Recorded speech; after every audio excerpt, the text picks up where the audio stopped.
All right, well, we're going to go ahead and get started this evening. Welcome, everybody. Thank you for joining us this evening. For some of you, maybe welcome back if you've joined us for either of the first two panel discussions we've had in this series. This is the third panel discussion in the Mining Wisconsin's Riverways, Past and Present Issues and Activism series. Tonight's panel is going to focus on the impacts from mining to the environment, to our land and waters. This series is presented by the Wolf River Action Committee, which is a collaborative group of tribal members, allies, and environmental experts dedicated to preserving the cultural and environmental resources of the Wolf River.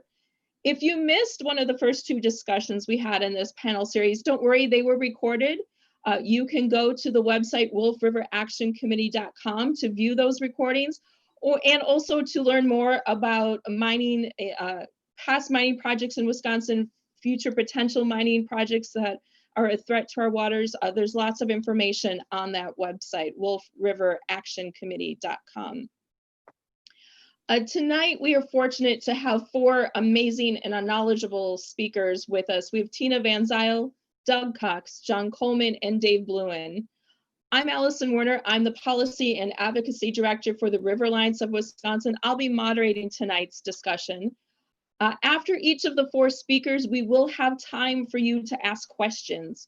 If you are on Facebook or YouTube watching us, you can just type your question into the comment boxes, and we will be watching those questions pop up through the discussion. And after the four speakers, we will take as many questions as we can.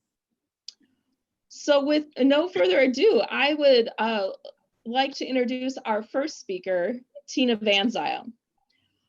Tina is a Sakaugan Ojibwe and Forest County Potawatomi native. However, she's an enrolled member of the Sakaugan Chippewa community. She has been with the Sakaugan Environmental Department since 1994, and she has served as environmental director since 1999. She currently serves as vice president for Wisconsin Tribal Conservation Advisory Council and is a former board member for the River Alliance of Wisconsin. She currently operates the tribe's regulatory permitting as it relates to the TAS water quality, solid waste and recycling, DNR summer youth, and invasive species programs. Tina was instrumental in fighting the proposed Crandon mine and is glad it came to an end in 2003. She's very passionate about protecting her homelands from any threats that may rise. Tina, thank you so much for joining us tonight. Please take it away. Thanks, Allison. Bonjour, Shanagishko, Kandishnikaz, Bijou and Dodame, Sakaganin and Dunjaba. Just want to say to all my elders out there, please forgive me for speaking in front of you. I've been thinking about the things I wanted to talk about here, and a lot of times I don't prepare anything, so I just kind of jotted down some notes and kind of I find that the subject itself will end up, I guess, taking me where the discussion needs to go. But I think the first thing I wanted to touch on was throughout this whole process of mining and the environment and cultural resources, is that over all the time that I was involved with the Crandon mine era, and now entering the Badger Minerals project and their exploratory drilling, it has brought back a lot of memories and things about what we had to do for the Crandon mine, and it's all kind of repeating itself. And I'm seeing the same things that we seen back then, where you talk to, some of these agency officials, and you find that the laws aren't written to protect cultural resources, especially, and sometimes not in the environment. What I've experienced in the last 3 years in the state of Wisconsin is that with a lot of the law changes, they aren't in favor of the environment. I think some elected state officials would say that they are, but truly they're not. They weaken the laws, And so that brings you to think about who's gonna be talking for all of the things out there in our environment who can't speak for themselves. You know, it's going to be us who have to think about the water and the trees and the plants and the animals, and right down to the little critters. You know, they nobody's speaking for them. We try the best that we can, and there's just such a total lack of respect with when it comes to mining regulations and the environment, and they often dismiss, and they think the only thing that matters a lot is our human lives. And you know as well as I know that we wouldn't have our lives without everything that's in the environment. And so the things in the environment, they have such a lack of respect for it. You know, we believe strongly that everything has a live is living, has a living spirit, and you treat it as such. You know, so you give it that high honor that it deserves, and you pray for that just as much as you pray for yourself. And so I started thinking about what would happen if Badger Minerals were to start going after their mining application. And first thing comes to my mind is Mahnomen. And during the Crandon mine era, we did a lot of research, and we found out that if wild rice is exposed to a lot of heavy metals, even a small amount of heavy metals, that it would stunt the growth of wild rice. And stunting the growth, the roots of wild rice would, you know, pretty much be devastating. It would wipe it out because it needs those roots to really to get into the soil.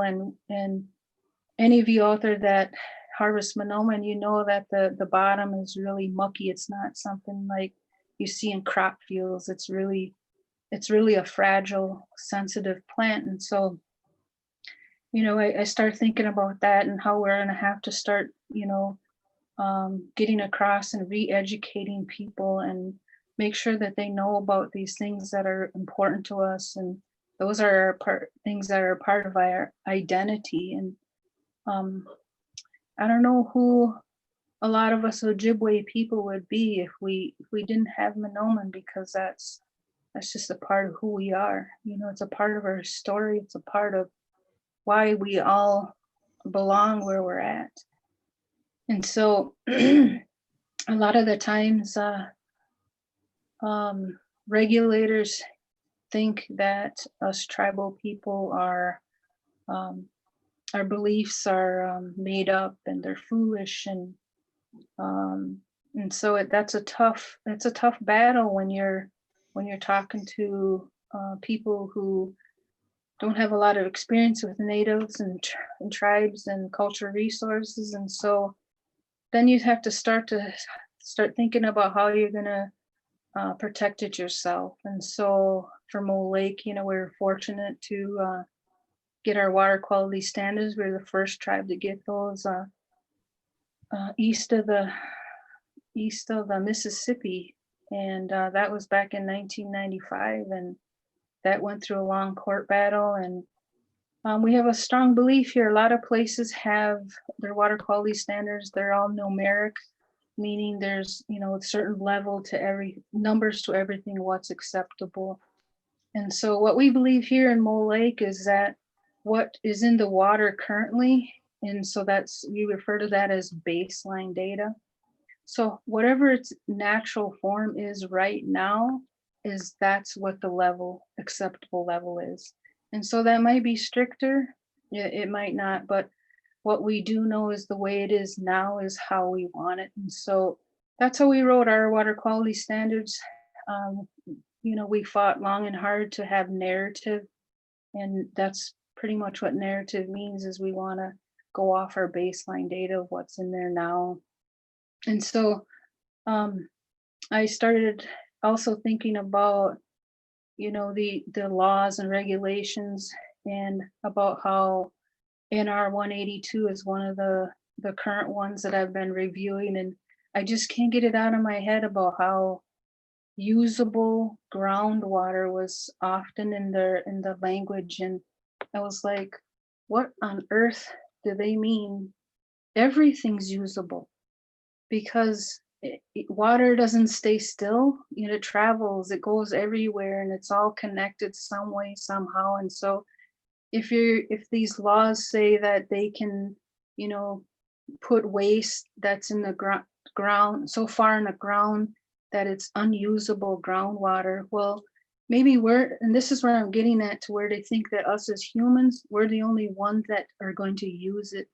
And that's just, it's foolish to think that way, because there's so many things in the ecosystem, and this is what I'm talking about, the little critters, amphibians, frogs, you know, just everything you can think of that needs that.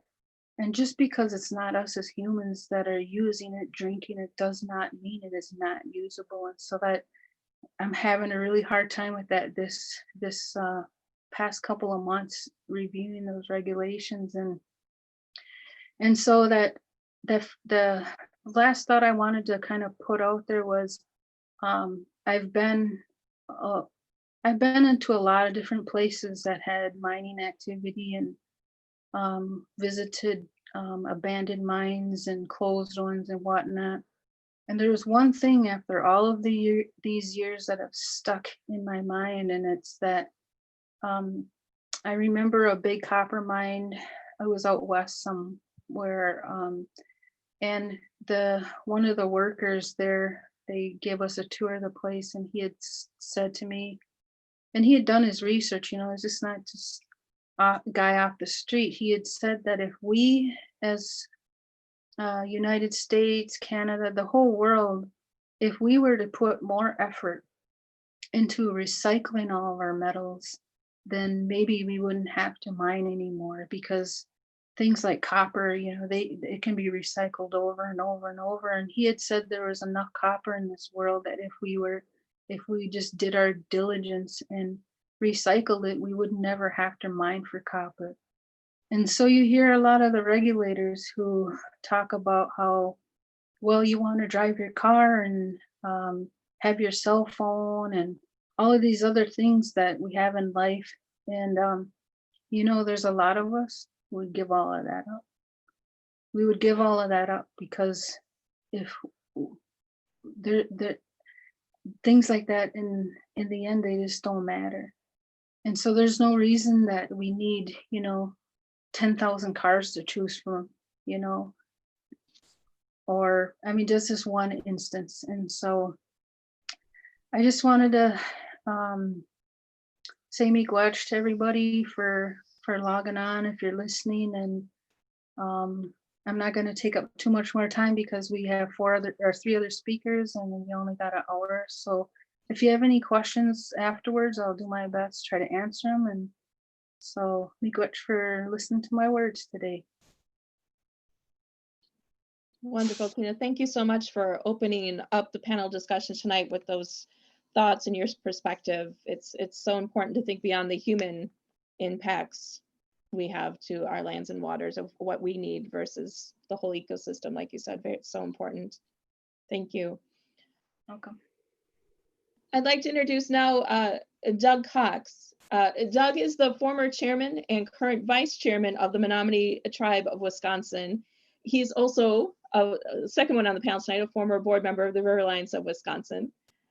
Since 1992, he has held many roles in the Menominee Tribe's Environmental Services Department. He has experience in many aspects of environmental protection, including water quality standards, environmental regulatory management, including tribal, federal, state regulation, National Environmental Policy Act compliance, forestry site assessments, and federal contract compliance.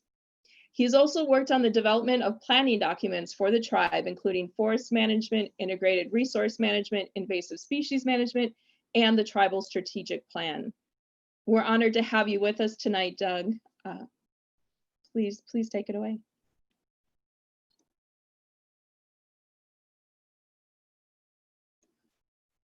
Do unmute yourself first, Doug.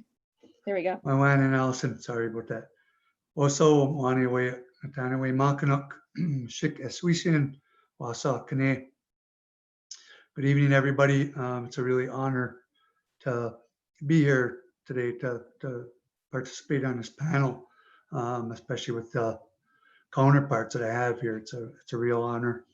So today I'm going to speak about some general things about mining impacts and how it impacts us all to start with, and then I'm going to talk a little bit about a couple of specific examples that are around us, in particular that impact the Menominee tribe. So generally and tribally, I'll try to cover those in my time here. So I'm going to share my screen, and I'll start to do that right now. I believe it is this one. Okay, I hope everybody can see that all right. So really, you know, the term impacts is, to me, you know, is subject to a lot of interpretation with mining.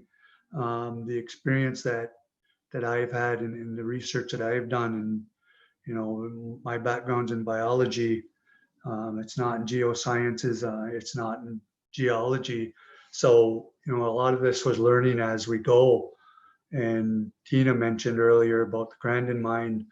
You know, a few of us here, all of us here, I believe, experienced that one and have lived and fought through that one. So learning some of this stuff as I went was quite an experience.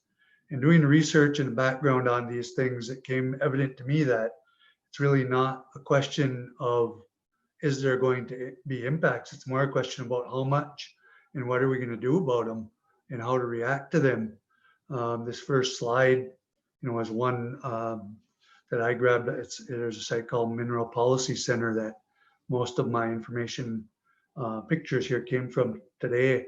So as you can see, the industry doesn't have a good track record, especially when it comes to water. You know, that middle number, that 27 billion gallons of water is a stark one. And that's water per year polluted by mining activities. And again, we're all in our area used to sulfide mining. My talk's more general tonight, so I'm talking about all mining industries.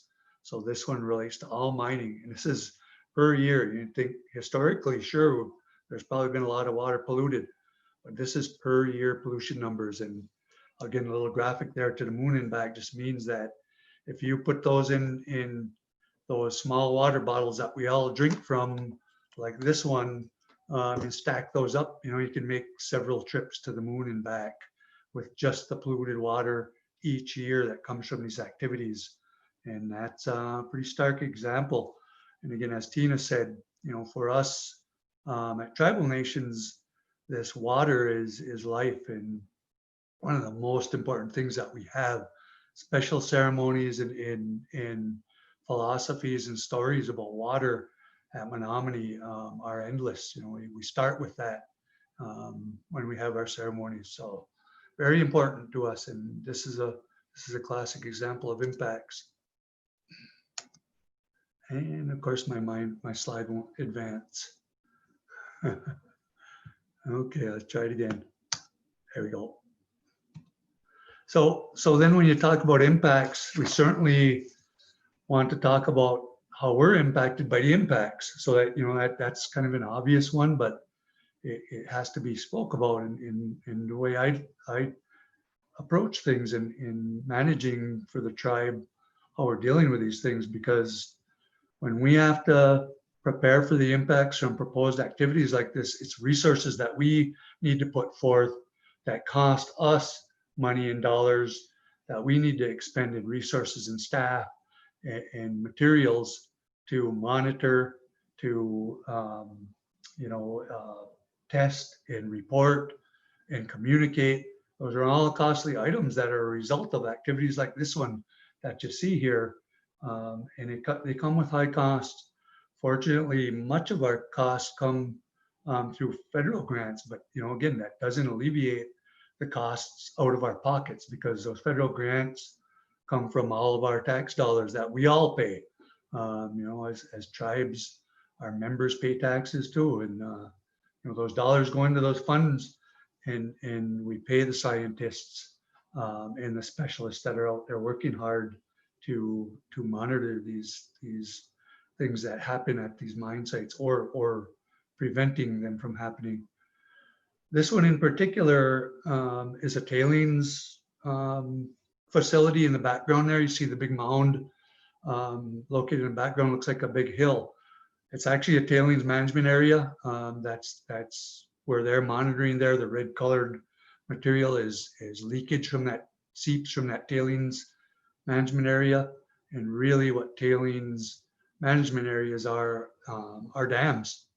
And as we all know, dams have problems and they do leak and they also fail. So I think everybody in the news that follows mining has seen in the last previous years some of the most obvious ones in media broadcasted ones were in Brazil. One of them was this one at Brumadinho, a massive tailing dam in Brazil that was breached.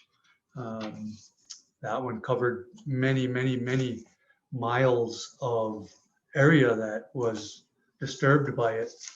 It actually resulted in the death of about 250 people there in Brazil. Some of them, as far as I know, they never did find. So that's really a pretty alarming issue when you look at it, in that path that dam left when it broke, mudslides and water and contaminants that flowed down the river and riverways throughout Brazil. Took out a large railroad bridge. I mean, this thing was 100 feet off the river, and it took the bridge right out. So that was just one tailings dam. This one was in the Mariana Dam, tailings dam, the Mariana project, also in Brazil. This one not quite as large, but again traveled 30 kilometers downstream, impacted many waterways, different waterways, and actually resulted in death of about 19 people there in the country. This one's just a graphic of it. It's probably a little hard to see. If you look in the upper left part of that aerial photo, you can see the start of the dam breakage, and then when it lights up, that's as far as the mud traveled in the tailings. Actually, I shouldn't say mud, they're tailings, contaminated waste from the mine that traveled those distances down the river. So you can see again the stark impacts that these things create when these kind of catastrophes happen from tailings dams. And again, we're cognizant of those. The dams that are going to be associated with mines that are trying to be permitted in our region, like the Back 40 mine, Upper Michigan, is going to have one of these dams. The tailings dam does require a permit. So that permit is in process for Aquila Resources up there in Michigan. A hearing is going to happen on that one soon. So if you're interested in speaking out on that or about that and how you feel about it, watch closely. Soon you'll see some information coming on the permit process and public hearing for that dam at the tailings management area at the Back 40 mine in Michigan. And speaking of that one, here's a rendition of that area. So what you're looking at is somebody's rendition of the pit that would occur at the site where the Back 40 mine would go. And you can see the Menominee River there right in the foreground of that rendition. And just imagine, if this were a river, which the Menominee River is, flowing through your neck of the woods. The Menominee River flows through pristine forests in Upper Michigan and Wisconsin, and many people use it. I know our people use it still today. So imagine if you're paddling on that river where you normally paddle through pristine forest, come around the corner and you saw something like this. It'd be pretty devastating. So that visual impact is an impact. And this mine, this pit is proposed to be about 3 Statue of Liberties deep, just for perspective, and about 5.5 football fields wide. So that's about a 1/4 mile wide in essence. and 750 feet deep and about 150 yards from the bank of the river. So again, you can imagine what that would entail, and just besides the visual impacts, what other impacts are going to occur here. And I think you'll hear about some of them from our other speakers here. The other thing here with this one is you see in the foreground between the pit and the river, you'll see it looks like a path. That's actually a road, an existing road. It's River Road in Upper Michigan, goes along the Menominee River.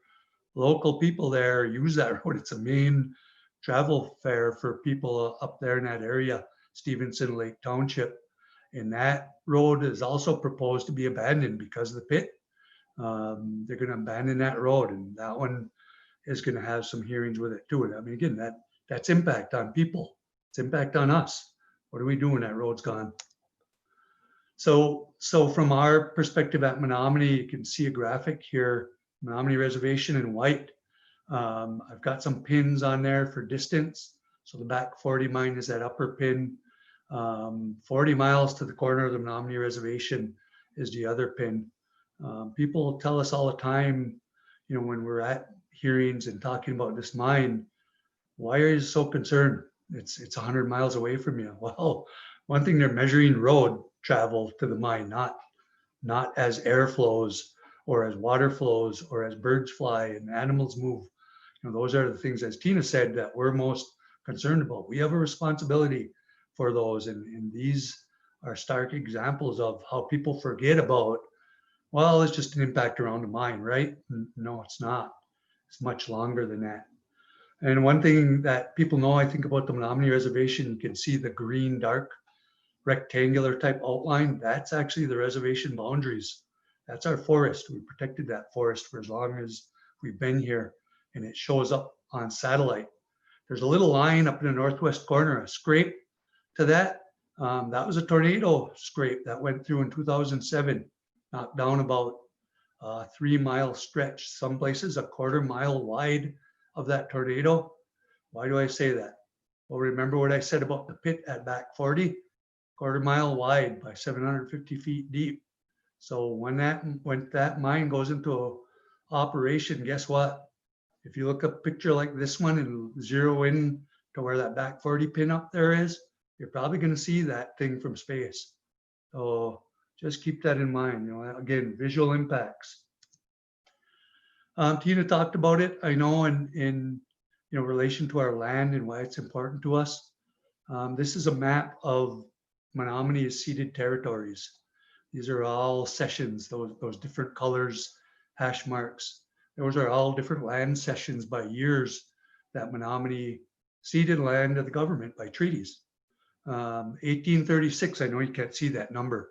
That red arrow is pointing at 1836 Treaty of the Cedars. That's the name of our treaty there on the Michigan side of the Menominee River. We gave up that big chunk of territory that's in orange there in that treaty. And smack dab in the middle of it is the proposed mine.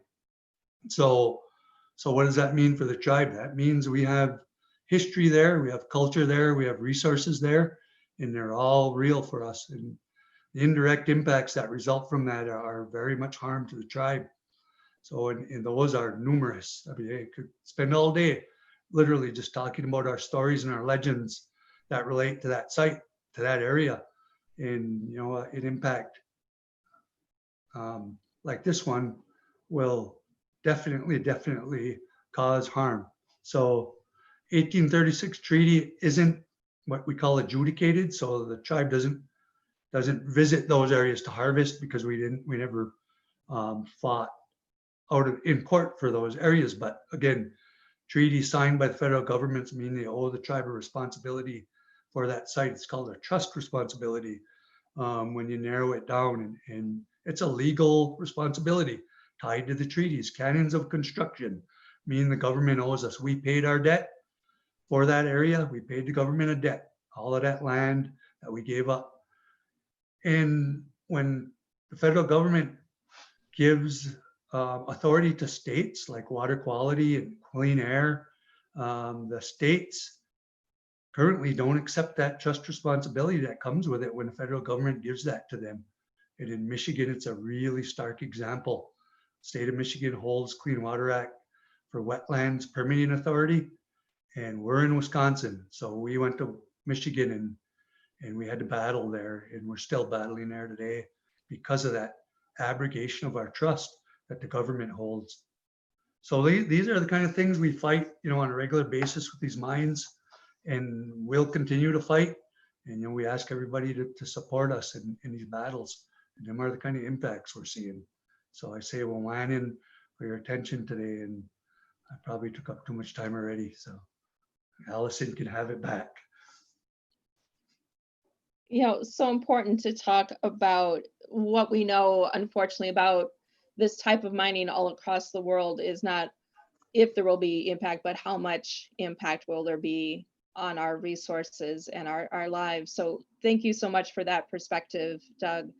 Our next speaker tonight, we are fortunate to have John Coleman with us. John is the environmental section leader with the Great Lakes Indian Fish and Wildlife Commission. His educational background is in forest and wildlife ecology, computer modeling, and statistics. He received his PhD from the University of Wisconsin in 1994. Since then, he has committed the majority of his time to the evaluation of hydraulic impacts of industrial development in the Chippewa ceded territories. He has evaluated multiple mining projects during state-level environmental permitting and provided technical expertise on hydrology and water quality to tribes participating in federal impact statements on 3 hard rock mining projects. In his role as section leader, he leads GLFWC's water sampling program, has participated in the development of state sulfide mining regulations in Michigan and Wisconsin, and has worked with the U.S. Forest Service in developing stipulations for sulfide mineral exploration in national forests. John, we're pleased to have you here. Please take it away.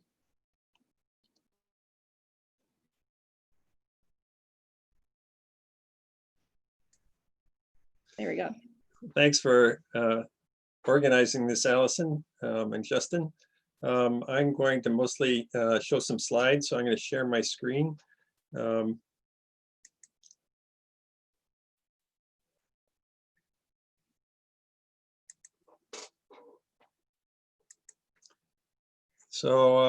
guess I'll say that, as Allison mentioned, I work for the Great Lakes Indian Fish and Wildlife Commission. The commission is a natural resource agency for 11 Chippewa tribes in the Upper Peninsula of Michigan, northern Wisconsin, and northeastern Minnesota. The commission provides assistance to its member tribes in the areas of natural resources. And my particular area of interest and expertise or work is in water quality and mining in particular.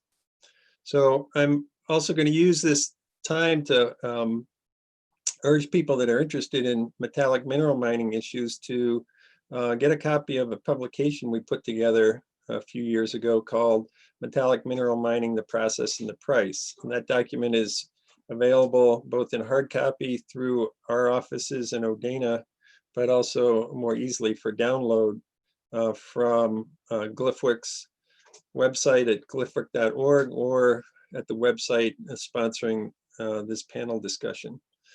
So I'm going to I urge you to get a copy of that. That document's about 75 pages long, and it covers mineral extraction from early exploration through mine site development, ore extraction, and ultimately remediation of mine sites.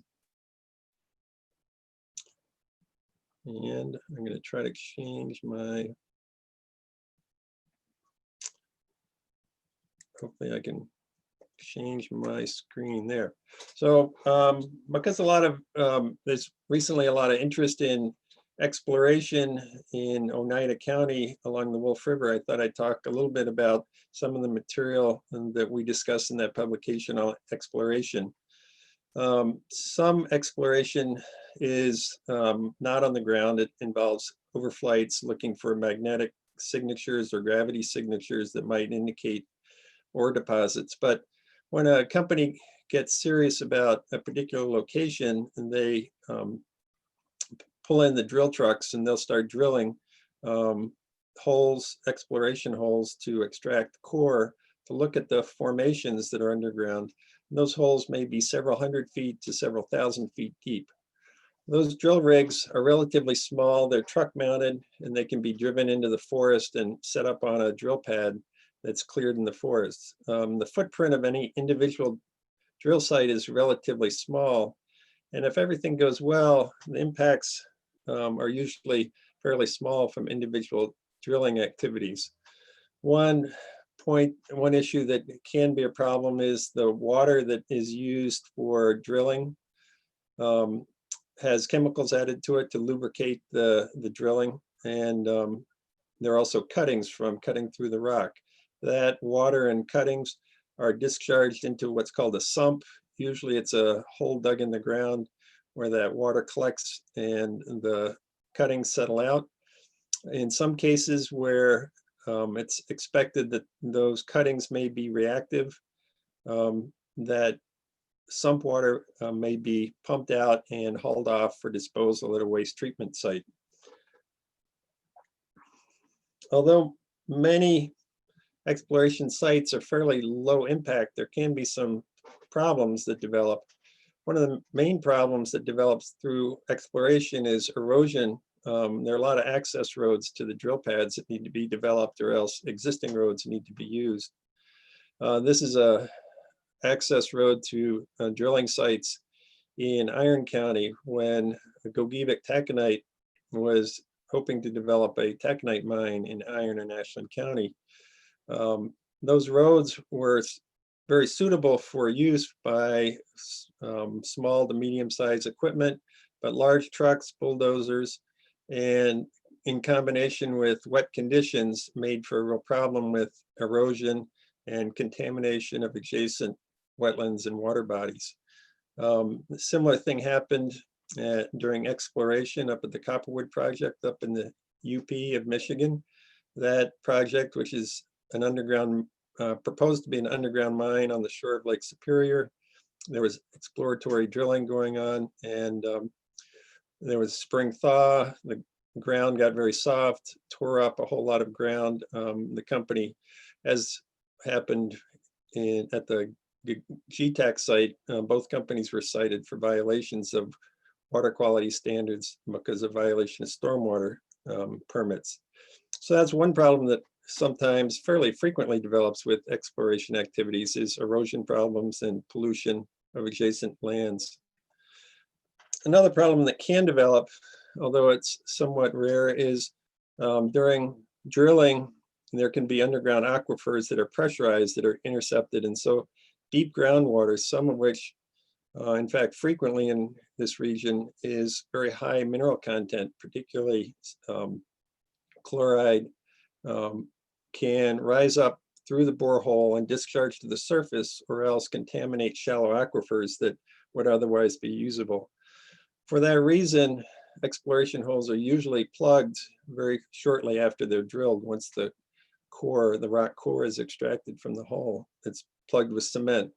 Sometimes those holes are kept open so that the rocks can be further studied by sending cameras down the hole, or the water quality in the hole is studied. But the long-term fate of those holes is important. As Tina knows, there were several hundred, I think 200 and some exploration holes at the Crandon project that hadn't been plugged. They'd been in the ground for, I think, about 20 years.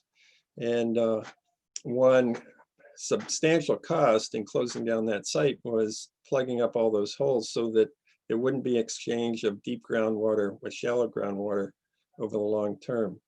So there are some risks with exploratory drilling, but the big impacts from mining are later on, and those impacts can vary tremendously depending on the type of mining activity and the region that it's occurring in. So at the extreme, we see some very large impacts from taconite mining up in the Iron Range of Minnesota. This is one cell of a tailings basin at US Steel's Mintac mine. That tailings basin complex is 4 miles in extent east-west and 4 miles north-south, so 16 square miles of tailings and lakes of wastewater that is being stored and seeping through the berms out into the surrounding environment. So this is one cell. The scale of this is a little hard to imagine if you're not there, but tried to show that if you look at the extent of the tailings basins at the US Steel project and the mine pit, you combine those two areas that are adjacent to each other, they cover approximately 32 square miles. That would be enough to cover the city of Wausau and Schofield and all the area between those two cities in central Wisconsin. So that's a huge hole in the ground and lakes and piles of tailing waste across the landscape. So that's a pretty extreme impact. And even if those impacts don't escape outside the boundary of the project, you've made 32 square miles of landscape into a moonscape. Some of the tailings areas really are like being what you might think being on Mars would be like. Those large projects have problems, and Doug showed some of the pictures from tailings basins failures. Those particularly iron mines have very large liquid tailings basins, and when they fail, they really wipe things out. So I won't talk more about this, but that's also that one of those sites in Brazil where you can see the watermark on that church went up past into the second floor of that church. The impacts can be, well, not all the impacts from these mining projects are catastrophic. Sometimes they can be subtle and extend over many, many years. My son here is walking down a county road that's been flooded for about 50 years by water discharge from a tailings basin. That water is leaking through the basin berm and discharging to the surrounding waters and wetlands. And that county road is now permanently flooded in most of its extent. That water is not toxic. I didn't worry about my son walking through it, but you certainly wouldn't want to drink that water. It's high in minerals, and it's so mineralized that a lot of plants can't survive. There are two lakes near this spot right here that used to have hundreds of acres of wild rice. They have no wild rice now. Occasionally a few stalks are spotted, but essentially no wild rice in those lakes because of the high sulfate content of the wastewater coming out of that tailings basin and spreading across the landscape.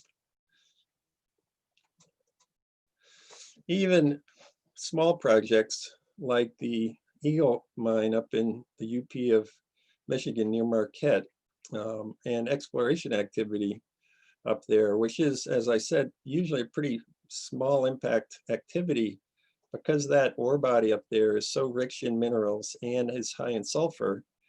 There's a real risk of generating acid from combining the sulfur in the ore with the water and air. So in this case, rather than dumping the water coming up out of the drill holes with the cuttings, dumping that on the ground, that was collected into tanks.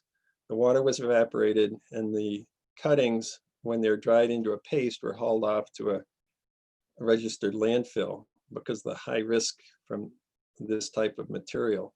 So even a small project, if it's certain types of work, can have a very high risk. That risk of acid, generating acid from sulfur, is probably one of the bigger problems that any mine in Wisconsin, other than an iron mine, would probably face. This is acid mine drainage from a mine that had ore that was high in sulfur. That sulfur reacted with water and air and generated sulfuric acid, mobilized metals, and that causes that water to look bright orange or reddish. That's mostly iron, but with that would be other metals. And in our region, those metals would include copper, zinc, nickel, lead, probably cadmium. And those would be mobilized by the acid mine drainage. With that, I guess I'd like to conclude and just touched on a couple of the impacts from both exploratory drilling and from some of the large-scale mining activities in the region. What happens at a place like the Wolf River, where there's exploratory drilling going on right now, I guess we can keep our fingers crossed that the Wolf River never has to experience an open pit mine in that area. Thanks you. Thank you so much, John. Yes, that's part of why we're all here tonight, learning more about the impacts of this type of mining on our water resources, because that Badger Minerals project is right there adjacent to the Wolf River, and we sure don't want it to look like this final picture of yours there. Thank you so much. There are questions coming in. Thank you so much. We will get to those in just a moment. If you haven't put in a question yet, just type it in the comments on YouTube or Facebook, whichever place you're watching us from tonight. We have one final speaker who's going to give us just a little more perspective on the impacts of mining, especially here in Wisconsin from some past projects. We are fortunate to have Dave Bluen with us. Dave has chaired the Sierra Club State Mining Committee since 1993 and co-founded the Mining Impact Coalition of Wisconsin. Both organizations worked on the Flambeau mine, the Crandon proposal, the Gogovic taconite proposal, legislation including a proposed ban on cyanide in mining, the Prove It First law, and more. Thank you for joining us tonight, Dave. Please unmute yourself and take it away. Thanks. I learned to say that tonight. Yeah. And thanks everybody for joining. And I'm really glad to be part of this panel.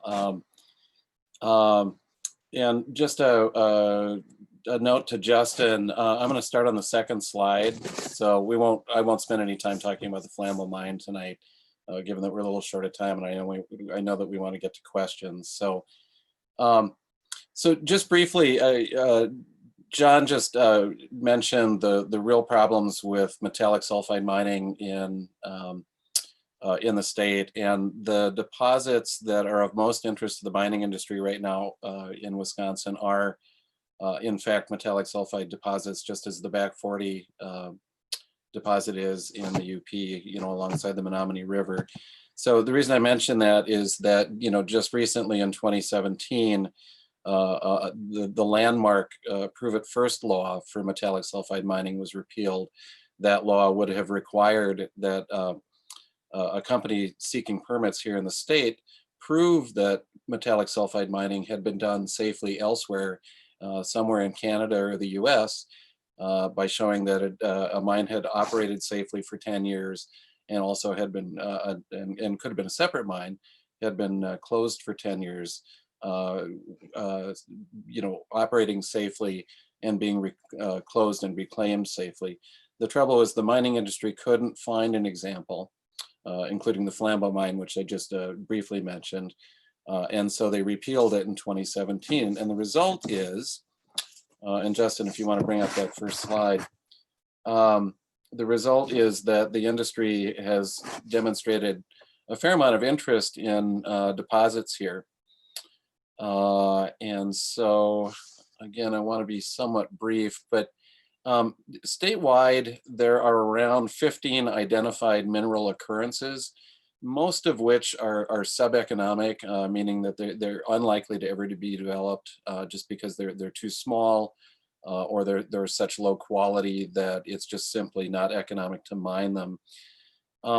But what is important here, and maybe Justin, you can circle where the Back 40 is again up on the Menominee River border. That'll be up in your middle right screen.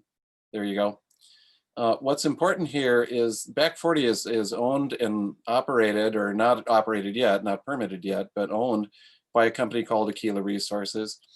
And Aquila has interests in two deposits here in the state. One is the Reef deposit, which is in Marathon County, kind of dead center in your screen. And just to the east in the town of Easton, east of the city of Wausau. And a second deposit a little bit northwest of there called the Bend deposit, which is in Taylor County. Reef is a very small gold deposit, and Bend is a deposit much like the Flambeau mine or the proposed Crandon mine, with zinc, copper, gold, silver, and lead in it. And all of these are metallic sulfide deposits, which pose the risks from acid mine drainage that John has already mentioned. And the reason that I mention Aquila's interests in these deposits is that Aquila has stated up front that the ore at Reef and the ore at Bend could potentially be milled at the Back 40 proposal.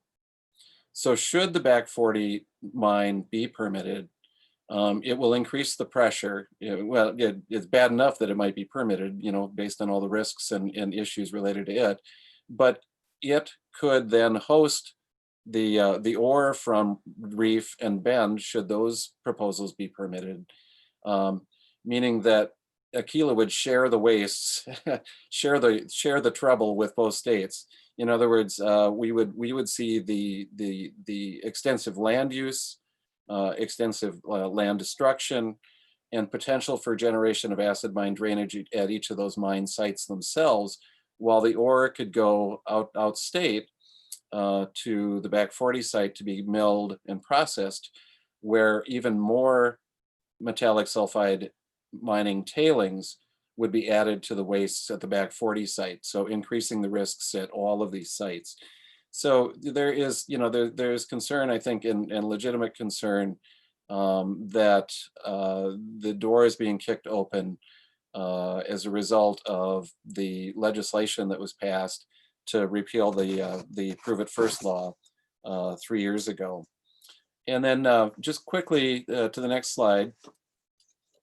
And that all brings us back to, what we're talking about in these panel series, which is the risks posed by Badger Minerals and its exploration and potential for a mine alongside the Wolf River. The river here is marked pretty clearly. This is a map. Thank you, Glyphwick. I think this is one that John, in fact, it's got John's name on it. So John developed this map, and it showed early on where the drilling was going to be and where most of it took place, and in outlined in red. And then there was previous drilling by Noranda in the late 1970s along that site. Up till now, we've always thought that the potential for this to ever be developed was really low, because any reporting that we've seen on the potential here was that the ore there was sub-economic, again, that was just not high enough quality to be mined. But clearly this new company, Badger Minerals, has shown interest in it and ran the exploratory drilling program that wrapped up a few weeks ago. And not coincidentally, to I guess basically underscore my concerns, or our concerns about the potential for new sites to be developed in Wisconsin, and that in relation to potential for Back 40 to get developed, is the fact that Badger Minerals was founded by a man named Tom Quigley, who co-founded Aquila Resources in the first place, sold off his interests in Aquila a few years back to other investors, and then has struck out on his own with a new company to do exploration in Wisconsin. So Badger Minerals and Aquila Resources have yet another relationship in common. So I think with that, I better stop. Well, thank you, first of all, Dave. And you've actually hit on one of the questions that was presented, was what is that connection between Aquila Resources and Badger Minerals? The follow-up question to that was, do either of those companies have actual mining experience? Would you mind taking that one right away? Absolutely. Neither one of them have any kind of mining experience whatsoever. So Aquila Resources is what's known as a junior mining company. They're they are an actual publicly traded company in Canada. It's a penny stock on the Toronto Stock Exchange. Junior mining companies tend to try to develop projects like this, get them as far off the ground as they can, with hopes that they sell the projects to a bigger company, or line up additional investors or whatever. But Aquila Resources has zero experience with mining, and as well, Badger Minerals is simply an exploration company with no more experience than that. Thank you, Dave. Thank you for all the questions that come in. We're going to hit as many as we can, and we might go a couple minutes over to make sure we answer all of your questions tonight. The next one is for any of the panelists. how concerned are you about the federal efforts to roll back NEPA, the National Environmental Protection Act? And Doug and John, I know in particular, I think you guys have a lot of experience with NEPA. So if either of you would like to unmute and answer that, please feel free. Or both of you. Go ahead, John. Norma. Well, I'll just say that, NEPA is the backbone of environmental protection in this country, and weakening the NEPA process. And, I read something about that effort. I think a big part of that is to speed up the process. Currently, the process takes quite a few years for a mining project to get through the NEPA process.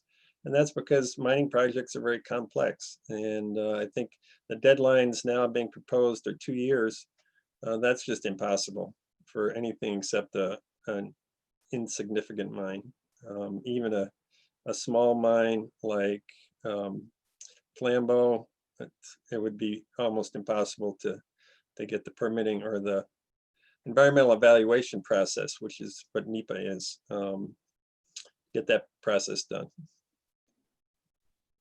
Yeah, Doug, would because you like to add? Oh, go ahead, Tina, sorry.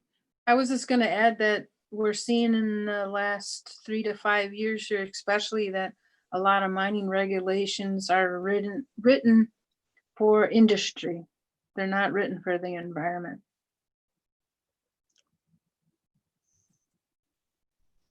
Yeah, and I think the shameless plug by the government side is that they're doing it to promote development, industrial development, pipelines, all of the things that we all battle so hard to protect our homeland and our resources is exactly the reason they're streamlining NEPA. And again, in Crandon, correct me, John, if I'm wrong, we were at it about 17 years and they never got to final EIS on that thing, and it was in development that entire time. So 2 years? No, it'd just be a shame if that happens. Thank you all. The next question directed mostly to Doug and Tina. The person who asked this question is wondering if you would talk to the importance of the Wolf River to the Menominee Nation and the Sakauga Chippewa community. What's the significance of that body of water for both your tribes? Well, I think that if you were to, if you go back and look at this presentation or look at any maps, especially when it comes to Badger Minerals, it is right adjacent to the Wolf River, and there is wild rice that is there, it's present. And so, culturally, for us, it would be a huge loss if that mine were to open and if there was any kind of damage, which we know there would be, because like David said earlier, the reason they took away the Prue at the first is because they knew that they couldn't find a mine that had been open for 10 years and maybe a different one that was closed for 10 years that didn't pollute, because they don't exist, because that's what they do. Them type of mines would pollute. And so, losing Mahnomen for us is a huge cultural loss for us. So in 1854, Menominee signed a treaty to get on the lands where we are now. That treaty is known as the Treaty of the Wolf River. It was signed at Kashina Falls. Our ancestors and our forefathers picked that site for that reason. Kashina Falls, partly the resources that are in that river, mainly Lake Sturgeon wild rice. That was the gathering place at Kashina Falls for lake sturgeon. Historically, we have legends about it. Both sides of the Wolf River during Crandon were studied extensively through the reservation. We were very close to designating that a traditional cultural property. It's significant, the resources that are on both banks of that river. Today, the tribe protects it in our own laws, 1/4 mile on each side. No development, no logging, no anything. That's an important place for us. Thank you so much, Doug and Tina. Dave, I'm going to guess you can field this one because you're going to get to talk about the Flambeau mine. The question says, is regional mining companies refer to the Flambeau mine in northern Wisconsin, now closed, an example of a quote clean mine that did not contaminate the environment? They're asking true or false. Easy one, false. No, the short story is that let me shorten it as much as I can. 2007, the company tried to get a certificate of reclamation from the state of Wisconsin. Investigations at the site showed that not only was it not fully reclaimed, but that it had been polluting a tributary of the Flambeau River for many years with zinc and copper. And a later lawsuit found that the company was guilty of violating the Clean Water Act multiple times over a period of years. So the result was that no way that the Flambeau mine could have met the Prove It First law, for example. In the meantime, the company is on its 6th attempt to finish reclamation plans at the mine. They do not have a full certificate of completion of reclamation from the state of Wisconsin to this day, nearly 25 years after the mine has closed. So it was a very small mine. It was a very unique mine. The ore was so rich at Flambeau, it shipped its ore to Canada for processing. So again, shipped its waste problems out of the country all the way to Ontario. But the result is still that the Flambeau is by no means an example of a successful mine. Thank you, Dave. We have 2 more questions. We're going to stay on just a couple minutes longer to answer these last 2. This next one is bringing up you all, and I think Dave, it was you in particular, brought up sub-economic and describing some of the ore bodies here in Wisconsin. This person is saying we're hearing a lot about critical minerals or rare earth elements. So they're wondering the ore body at the Wolf River, what kinds of minerals do we think are there from past knowledge, or what's expected there as far as what types of minerals would be at Badger Minerals? So Dave or anybody, feel free to. Sure. Yeah, I think I know.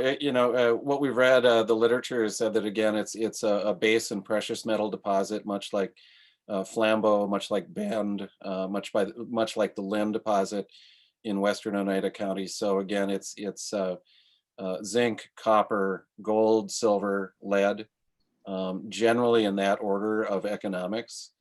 But again, this hadn't been looked at since the 1970s because it was considered small and sub-economic. And one note on that is that, if mining technology has improved at all over the last 30, 40, 50 years even, it's in terms of it's become cheaper and more efficient for the mining industry to go after some of these smaller sub-economic, formerly sub-economic mine proposals, because a lot of the easy to get richer ore has been mined out. Are there strategic minerals at any of these sites? Not that we know of. Doesn't mean that there aren't trace quantities of things, but as far as we know, the state has never really been looked at for those kinds of minerals. These are base metals and precious metals. Base metals are by no means difficult to get at or in short supply, and let alone precious metals, where especially in the case of gold, is primarily used in jewelry, which is very much a discretionary item. I'd like to just add something about economics and the mining, and that company efforts to mine marginally economic deposits is a real risk because they don't have enough money to implement environmental protections. It's only, environmental protections aren't cheap, and it's only with a real return that they can implement those environmental protections. So we're seeing across the region efforts to mine some pretty poor quality ores. And that's just a recipe for disaster because they're not going to have the resources to implement the protections that are required and people want to see. Thank you for adding that, John. We have one final question that goes out to all four of you, and feel free if all four would like to answer, please do. And that's, if someone has listened tonight or to any of the other panel series discussions and they want to get involved, what should they do? How can someone who's motivated tonight get involved in this issue?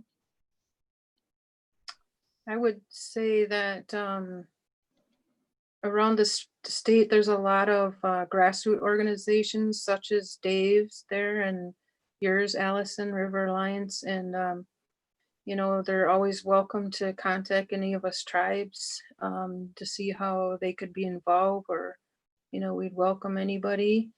During the Crandon Mine era, it wasn't just the tribes that defeated that project. It was an effort from everybody in the state.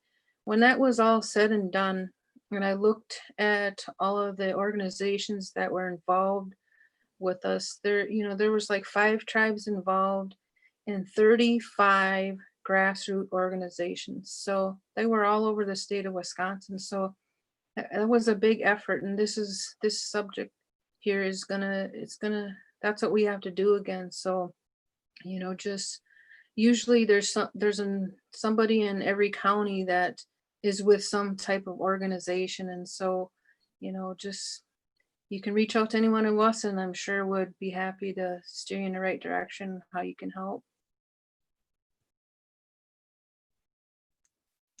I'd like to add just maybe people ought to tune into the next panel discussion. Might be a good place to pick up some pointers on how to get involved. Nice plug, John. Doug, did you have something to share as well? Yeah, nope, just want to reiterate Tina's points there. She's exactly right on. And anytime, you know, you want, contact the tribe, you know, we'll be glad to steer you. The Wolf River is so vastly important. You know, there's groups up and down helping us and have helped us, and we'll continue to do that, as well as up in the Upper Peninsula along the Menominee River. Well, let's stay together and work together, and that's the best way to fight these things. Absolutely. Dave, any final thoughts from you? The only thing I'd add, and Doug mentioned it, you know, there is still comments being taken on the dam safety permit for the back 40.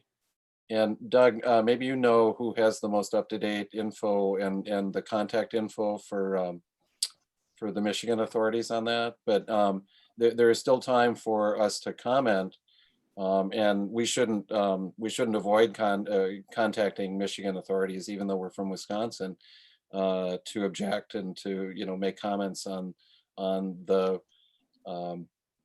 the issues related to the dam safety permit. Yep, and it hasn't been scheduled yet, you know, Dave, so that we're still anxiously waiting the news on public hearing. But if folks want to contact us, we can steer you in the direction to find that information.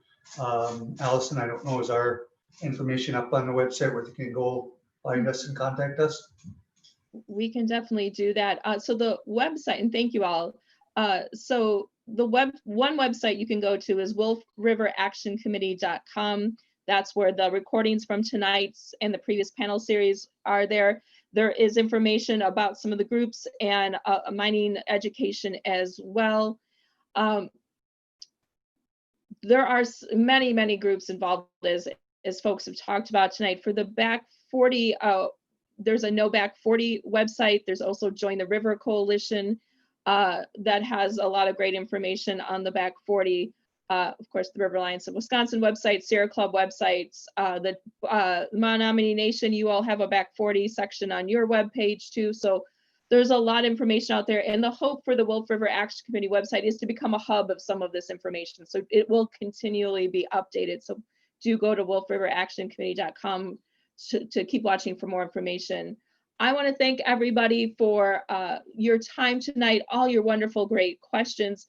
And of course, to all four of our panelists, the Wolf River Action Committee for coordinating this panel series and the website, but really a big thanks to the woman behind the scenes, Justin Huckleberry. She's been coordinating all of these panel discussions and the website. So a big shout out to her for all her hard work. Thank you again so much for joining us tonight. We have one more panel discussion as we mentioned, so that is Tuesday, August 4th, 2 weeks from today. And that discussion will be about how you can engage in this mining process, especially the regulatory process. So we've mentioned a lot of government agencies involved in mining. We're going to talk more about what roles they have and how you can engage in this process, like the hearings that were talked about tonight. So thank you so much, everybody. We appreciate your time and your concern for our waters. We hope to see you back in 2 weeks. Take care. Bueno, po siya.